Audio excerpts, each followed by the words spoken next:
Hello, this is your host Swapnil Bhartiya and welcome to TFIR. As you all know, TFIR is a new media company where we write about open source and emerging technologies. We try to find all those exciting use cases of open source technologies. We try to find technologies and business leaders who are building great and amazing things with open source. And today we are bringing somebody from CERN. Yes, you heard it right. CERN, the same CERN that created the World Wide Web and also the collider, which is trying to find the God particle. So today we are going to talk to Tim Bell, who is responsible for IT operating systems and infrastructure at CERN. So without further ado, let's go and meet Tim. And one more thing, as you all know that this channel is fully funded by Patreons. So if you like this video and if you like all other videos that we do, please don't forget to not only subscribe to this channel, but also try to support us on Patreon. I'll be posting the links below. Anyway, let's go and talk to Tim. So my name is Tim Bell. My team is responsible for the compute delivery for CERN, the European Laboratory for Particle Physics. It's the home of the Large Hadron Collider, the largest piece of scientific equipment on the planet. So our goal is to provide the compute facility for 13,000 physicists around the world to analyze those collisions, understand what the universe is made of and how it works. Right. So I mean, all the research that is going on in the collider, you're also generating huge amount of data, right? It's massive. Like, I don't know if it is bigger than the universe or whatever. So what were the challenges that you faced initially, when you look at this scale of data and how to manage it and process it? So CERN currently stores about 200 petabytes of data, with over 10 petabytes of data coming in each month when the accelerator is running. This certainly produces extreme challenges for the computing infrastructure, both from the point of view of storing this large amount of data, but also then being able to process it in a reasonable time frame.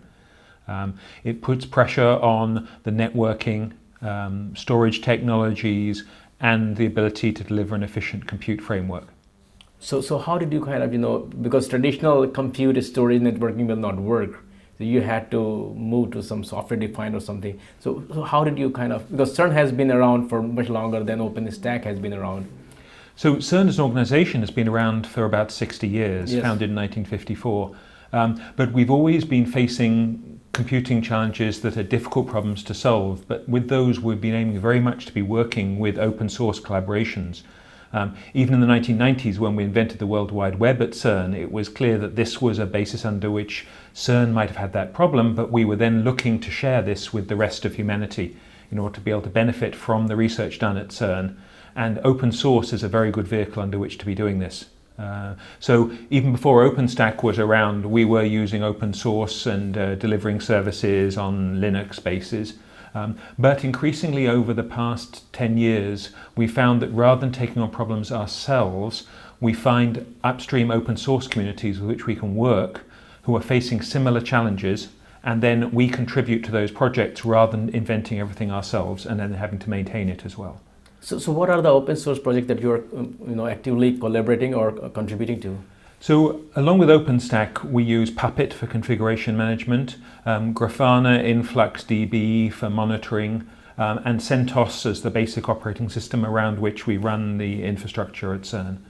Okay. There are large numbers of other open source activities that go on. What is good there is that we collaborate with 170 labs around the world. So every time that we find an improvement in an open source project, we can provide that, and then the other labs can easily take that and use it.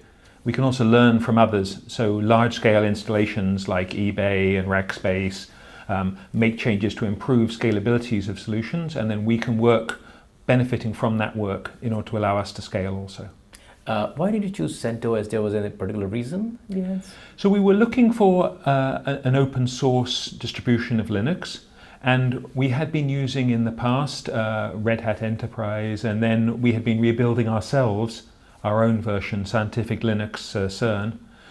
However, we increasingly found that we no longer needed to modify the kernel, and therefore there was a lot of advantages of being able to collaborate with CentOS and contribute towards how CentOS is built and distributed rather than doing it all ourselves. Right. And it gives you, because community though it's owned by Red Hat now, but it's still community driven, community managed. So it's more you have more freedom to engage actively with the the Yes, so project? CentOS has been a very open community. Yes. We help out with some of the infrastructure, and only a couple of weeks ago we had the CentOS dojo at CERN, where we got together 80 people working in areas of open source on CentOS to discuss and try and improve the CentOS packaging. Right. Now let's talk about the cloud side of the. You have been using OpenStack. So what role OpenStack plays there at CERN? So around 2012, we were looking at how we would scale computing for the Large Hadron Collider. The challenge there was that the number of staff that CERN employs is fixed. So we had to find ways under which we could be scaling the compute massively without requiring a large number of additional people in order to administer that. So for us, what OpenStack provides is an automated, API-driven, software-defined infrastructure. It allows us to be looking at where we encounter problems with the delivery of services and then automate that such that we do not need to be looking at additional staff as we add more and more servers. We're currently running about 280,000 cores, about 7,000 servers across 2 data centers in Geneva and in Budapest in Hungary. And using software-defined infrastructure, we're then able to automate everything and just continue to add additional servers while remaining within the same envelope of staff. Right. And as time will progress, you will be dealing with even massive, bigger. I mean, I think they're also building the square meter array. One is in Australia and one in South Africa, and they will be dealing massive amount of data. So so what big challenge do you see in future? Because it's just kind of beginning with petabytes, and we don't know how much data will be there. So the Large Hadron Collider has a roadmap out to 2035, including a number of significant upgrades. We run the accelerator for 3 to 4 years and then have a period of 18 months or 2 years when we upgrade the infrastructure. This allows us to also do some computing planning.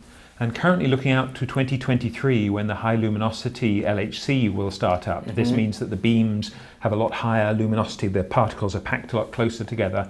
We expect about 60 times more compute requirement compared to what we have today.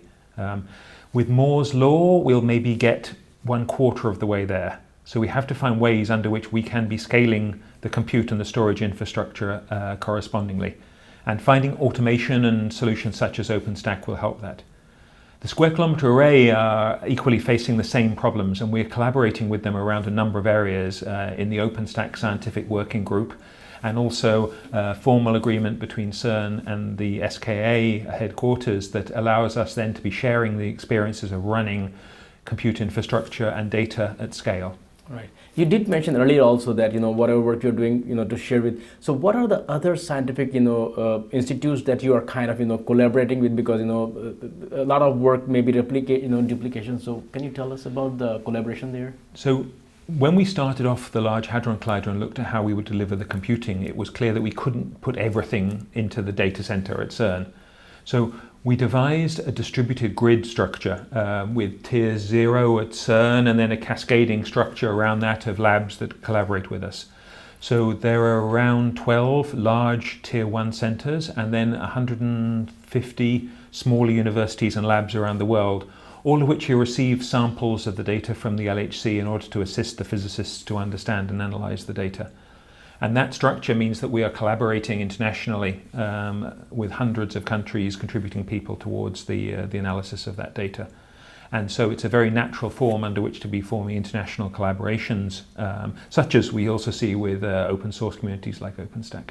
So how do you kind of share this data? Is it open data? How do you share with all these So there are open data projects at CERN. In fact, you can go along to the open data portal and be a physicist for a day and run through some of the analysis. And we also give this information to schools and universities in order to be allowing people to work through a set of workshops. This means that it's part of the outreach activity. CERN isn't only the research, it's also the matter of educating the member states in terms of improving the knowledge and being able to give back to the people that fund the organization some of the output. The data itself is structured in a fairly complicated fashion because it has to include a lot of data. So at the basic level, it's quite difficult for the average person to be able to access the data. So we curate the data and produce easy to use packages on the open data portal, so that people can try out to do the analysis and find things like the Higgs boson, for which we got the Nobel Prize in 2012. Right. Since you did mention about outreach, or kind of getting, so what kind of efforts are being made to either promote scientific temperament? I mean, there are a lot of emerging economies, they're still, they don't have the same kind of scientific, or to kind of get people interested in STEM, or I don't know whether you're interested in diversity, but because these days we talk a lot about diversity. So what are the efforts that are going on from at CERN level, where you are kind of with the IT department kind of involved? I think from that point of view, having open source as a mechanism to allow us to be doing knowledge transfer is very effective. But it's more than that, it's also a question of doing the outreach, trying to reach the general public, getting people enthusiastic. We had the Higgs boson event that was, I think, read by up to 1 billion people around the world in terms of media and video. But also at the same time, we have tens of thousands of people coming through CERN as a visit. It's actually one of the major tourist attractions in Geneva. So people can book a visit to CERN, have a look around the scientific facilities, and also learn about some of this fundamental physics. And by doing so, we get people interested in science, especially amongst the young children.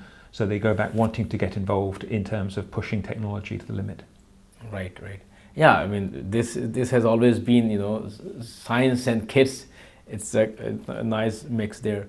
And hopefully I'll be at, someday. We lived in Europe before to go back to CERN, and visit it. Now, we talked about OpenStack, and, we talked about your involvement with Linux and, your contribution. Beyond that, because you come from scientific community, you did mention how the open source work, and then we have this new revolution, open source, happening. These days almost everybody is using open source, right? So when you I don't know much about the IT side of the scientific communities, I don't know what the work they are doing. So do you come across scientific communities who are consuming open source, but they don't know how open source works? Is that a challenge within the scientific community or not at all? I think within the scientific community, we are very used to sharing. Right. The large collaborations have to share. You can't solve the big problems without collaboration. But one thing that we are very keen on encouraging people that work in open source is that if they want to make changes to open source, they should discuss those with the community, because often it's a question of understanding how the software should be used rather than saying, I want to carry on doing exactly what I used to do. So we can learn from the experiences of others rather than thinking, right, this is the way it must be done, therefore I will carry on doing it this way. And having organizations like OpenStack with forums where we can discuss ideas, maybe it's a question of we need to understand how we should change CERN's processes rather than a question of changing the software. Right. And this comes into the culture question. And then on top of that, making sure that anything that we do that is of interest to other people gets put back upstream. This means that then others can benefit from it, but also then we find it less overhead to package and maintain the product. Right. And that actually leads to a more interesting question. I recall that it's not about CERN but or scientific community, but it's more about like, for example, there was a talk today, that you can look into the brain cells, you can actually literally see the neurons, almost. Yes. Or if you look at cancer, it's all about image processing, how refined you can see the images beforehand so you can detect whether it's cancer. So when you look at NXP or Philips, the companies who are actually building those technologies. So at one side you have the medical community who wants to see and other side you have the tech community who's building. So similarly, if you look at your use case, there's an open source community which is building things like OpenStack or the kernel or Hadoop or whatever, and then you have a scientific community which. So what kind of bridge should there be so that that you don't have to be a scientist to write a code that can be used at CERN. At the same time, you don't have to be a software developer to be. So can you talk about that? You touched upon that, so I just want to a bit elaborate on that. So one of the things that we've been working on along with the physics community is to allow for simple web-based analysis. The average scientist doesn't want to come along and spin up their own VMs, install operating systems. What they want to do is to come along to a web interface and focus on the science, not the IT. So one of our jobs in providing a cloud-like environment on-premise has been to provide people with that software as a service feeling. You should be able to come along and just use the service rather than having to be an IT professional. At times you need to have that control at the lower level, but we still need to want it so that the average physicist can come along and not have to understand everything about clouds in order to be able to use compute resources.